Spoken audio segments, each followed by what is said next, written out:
तो चलिए दोस्तों वीडियो की शुरुआत करते हैं। सबसे पहले ये जान लेते हैं कि बाजार अगर नेक्स्ट ट्रेडिंग डे अच्छा कर सकता है तो इसके पीछे के रीजंस क्या हैं। मतलब अच्छे रीज़न होंगे तभी तो अच्छा करेगा। तो अच्छे रीजंस एग्जैक्ट है क्या? तो देखो, अगर हम रीजंस की बात करें तो सबसे पहला और सबसे अट्रैक्टिव रीज़न ये है कि यूएस का जो सुप्रीम कोर्ट है उन्होंने इम्पोर्ट टैरिफ प्रपोजल को रिजेक्ट कर दिया है। यानी कि जो टैरिफ ट्रंप ने लगाया था जितनी भी कंट्रीज़ के ऊपर, वो सारी चीज़ें यूएस के सुप्रीम कोर्ट में गई थी और वो सारी चीज़ों को यूएस का सुप्रीम कोर्ट रिजेक्ट कर चुका है। और रिजेक्ट कर चुका है तो इसका मतलब ये है कि जो ग्लोबली ट्रेड वॉर रिस्क हमें देखने को मिल रहा था वो शॉर्ट टर्म में हमें रिड्यूस होता हुआ दिख सकता है। यानी कि रिस्क कम हो सकता है, और रिस्क कम हो सकता है तो सेंटिमेंट बेहतर हो सकती है, अनसर्टेनिटी कम हो सकती है। और ये सारी चीज़ों की वजह से ये एक काफ़ी अच्छी और काफ़ी कमाल की न्यूज़ है। और दोस्तों ये जो सारी न्यूज़ हैं ये खासकर उनके लिए ज़बरदस्त है जो इमर्जिंग मार्केट है। लाइक अगर हम बात करें इंडिया की, इंडिया डेवलप मार्केट नहीं है, इंडिया इमर्जिंग मार्केट है। इंडिया का मार्केट आपको ग्रो करता हुआ दिखता है। डेवलप मार्केट के कंपैरिजन में अगर ग्रोथ का रेट देखोगे तो काफ़ी बेहतर रेट हमारा रहता है। तो हम इमर्जिंग मार्केट है और ये जो सेंटिमेंट है वो हमें काफ़ी ज़्यादा सपोर्ट करने वाला है। और ख़ासकर कुछ सेक्टर की बात करें लाइक फार्मा, आईटी, टेक्सटाइल, ये सारे सेक्टर का जो परफॉर्मेंस है वो हमें बेहतर देखने को मिल सकता है, क्योंकि ये सारे सेक्टर इस सेंटिमेंट की वजह से पॉजिटिव हो सकते हैं। तो यूएस का जो सुप्रीम कोर्ट है उन्होंने जो टैरिफ रिजेक्ट किया है तो इसका मतलब ये नहीं कि टैरिफ अब ज़ीरो हो गया है, ऐसा नहीं है। इंडिया की अगर हम बात करें तो पहले ट्रंप ने 25% का टैरिफ लगाया था। इंडिया यूएस का ट्रेड डील हुआ था, फिर 25% से टैरिफ 18% तक आया था। और अब सुप्रीम कोर्ट ने बताया कि 18% का जो टैरिफ है वो हट चुका है। अब आपको ग्लोबली सिर्फ और सिर्फ 10% का टैरिफ ही लगाना है। यानी कि इंडिया के ऊपर भी 10% का टैरिफ लगेगा, ये यूएस के सुप्रीम कोर्ट ने कह दिया है।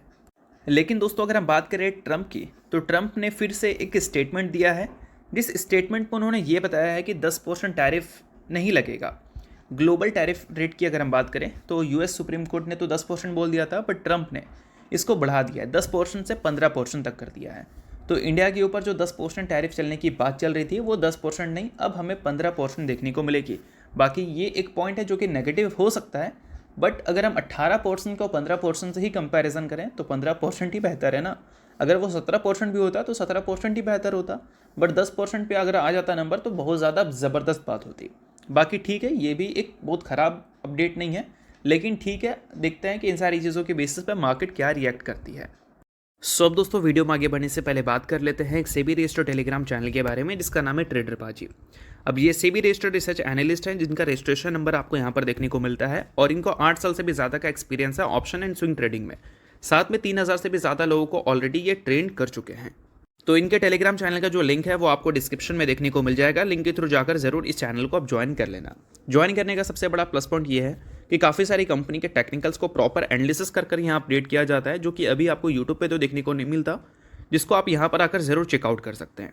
उसके अलावा दोस्तों मार्केट से रिलेटेड जो समरी होती हैं वो सारी चीज़ें आपको यहाँ पर देखने को मिलती हैं। मार्केट से रिलेटेड जो इंपॉर्टेंट न्यूज़ एंड अपडेट्स होता है वो भी आपको यहाँ पर देखने को मिलता है। साथ में सेबी रजिस्टर्ड टेलीग्राम चैनल है तो इनके कॉल्स वगैरह भी दिखते हैं, जिसको भी चाहो तो आप चेकआउट कर सकते हो। तो लिंक डिस्क्रिप्शन में है, लिंक के थ्रू जाकर बिल्कुल फ्री ऑफ कॉस्ट आप इस टेलीग्राम चैनल को ज्वाइन कर सकते हैं। अब इसके अलावा दोस्तों दूसरा सबसे अट्रैक्टिव और सबसे फोकस वाला पॉइंट ये है कि निफ्टी का वैल्यूएशन क्या है। निफ्टी के वैल्यूएशन की बात करें तो पिछले 5 साल का जो एवरेज है उससे अगर आप देखोगे निफ्टी का करंट वैल्यूएशन, तो करंट वैल्यूएशन स्लाइटली एवरेज से ऊपर ही देखने को मिल रहा है। पिछले 5 साल का जो निफ्टी 50 का वैल्यूएशन का ग्राफ है वो ये है। 2021-22 में काफ़ी एक्सपेंसिव वैल्यूएशन पे निफ्टी चल रही थी और उसी टाइम रशिया यूक्रेन का वॉर हुआ था। अनसर्टिनिटी की वजह से स्टॉक मार्केट में भयंकर क्रैश हमें देखने को मिला था। तो वैल्यूएशन 34 से सीधा गिरकर कहाँ आ गया था, लगभग 18-19 पे आ गया था। बट अभी अगर देखोगे तो निफ्टी का पिछले 5 साल का मीडियन पी है 22.3 का, और इसका करंट पी कितना है 22.4 का, यानी कि 0.1 ज़्यादा ही हमें देखने को मिल रही है मीडियन पी से। तो वैल्यूएशन के हिसाब से अगर हम देखें तो निफ्टी वैल्यूएशन के हिसाब से थोड़ी सी महंगी ज़रूर नज़र आ रही है। तो यहाँ पर मान लो अगर कोई अच्छी न्यूज़ अगर हमें देखने को मिले तो मार्केट में तेज़ी तो देखने को मिल सकती है, बट वो तेज़ी सस्टेन तभी कर पाएगी जब अर्निंग सपोर्ट हमें काफ़ी स्ट्रॉन्ग देखने को मिले। अर्निंग सपोर्ट अगर स्ट्रॉन्ग देखने को नहीं मिलता है तो तेज़ी हमें लिमिटेड देखने को मिलेगा, क्योंकि वैल्यूएशन वाइज निफ्टी ऑलरेडी एक कंफर्टेबल जोन में देखने को मिल रही है। तो अर्निंग सपोर्ट यहाँ बहुत ज़्यादा इंपॉर्टेंट है अगर तेज़ी को सस्टेन करना है या फिर तेज़ी को कंटिन्यू करना है। ये चीज़ को ध्यान में रखना। अगर आप बाजार में एक तेज़ी की एक्सपेक्टेशन कर रहे हो तो निफ्टी के वैल्यूएशन को भी देखकर चलना। साथ में दोस्तों एफ की बात करें, जो कि मार्केट में तेज़ी और गिरावट दोनों को सेट करती है कि तेज़ी देखने को मिल सकती है या गिरावट। और एफ कंसिस्टेंट आपको नेट सेलर ही देखने को मिल रही है कैश सेगमेंट में, जो कि ऐसा नहीं है कि 1-2 महीने की बात है, ये पिछले 1-1.5-2 सालों से तो हमें कंटिन्यू देखने को मिल रहा है। और साथ में एफ की सेलिंग अगर हमें कंटिन्यू देखने को मिलती है नेक्स्ट ट्रेडिंग सेशन, तो हो सकता है कि आपको तेज़ी एक लिमिटेड ही देखने को मिले, कोई आउटस्टैंडिंग तेज़ी देखने को ना मिले। बट इससे पहले जब इंडिया और यूएस का ट्रेड डील हुआ था, बाजार ज़बरदस्त भागा था, वहाँ पर एफ आपको ह्यूज बाइंग करती हुई देखने को मिली थी। तो कल के दिन अगर एफ बाइंग करती है तो हो सकता है कि बाज़ार में आपको एक अच्छी तेज़ी देखने को मिल जाए। और बाज़ार में तेज़ी का सेंटिमेंट इसलिए भी बना है क्योंकि इंडिया के जो टॉप कंपनीज़ हैं जो कि बाज़ार के ट्रेंड को डिसाइड करते हैं, वो last trading session US market में काफ़ी अच्छा परफॉर्म किए हैं।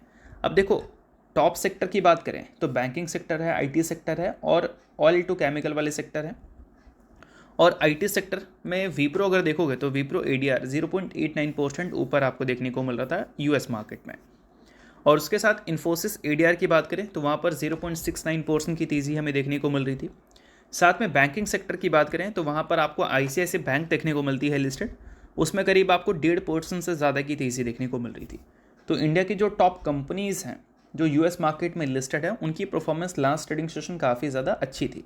तो इसका मतलब क्या है? इसका मतलब ये है कि बाज़ार की जो सेंटिमेंट है ओपनिंग टाइम भी अच्छी हमें देखने को मिल सकती है। बाकी वो सेंटिमेंट बाज़ार कैसे सस्टेन करेगा, ये सारी चीज़ें हमें कल के दिन जो न्यूज़ सुनने को मिलेगी उसके बेसिस पे ही डिसाइड होता हुआ दिखेगा। और इन सारी डेटा के बीच में अगर हम डो जोन्स की बात करें तो डो जोन्स आपको लास्ट ट्रेडिंग सेशन 0.4% से पॉजिटिव क्लोज होता हुआ नज़र आया था।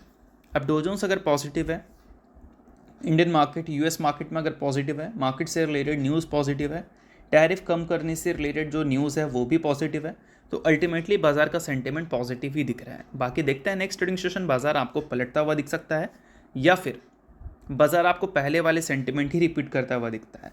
तो ये सारी चीज़ें आप नोट कर सकते हैं अगर आप मार्केट में इन्वेस्टेड हैं तो। बाकी ये सारी चीज़ें सिर्फ और सिर्फ एजुकेशन पर्पज़ के लिए, किसी भी तरह का रिकमेंडेशन नहीं है, तो आप खुद का रिसर्च और एनालिसिस भी कर सकते हैं। तो होप करता हूँ ये वीडियो आपको अच्छा लगा होगा और लाइक कीजिए, पहली बार सब्सक्राइब कीजिए। वीडियो के लिए बहुत बहुत शुक्रिया।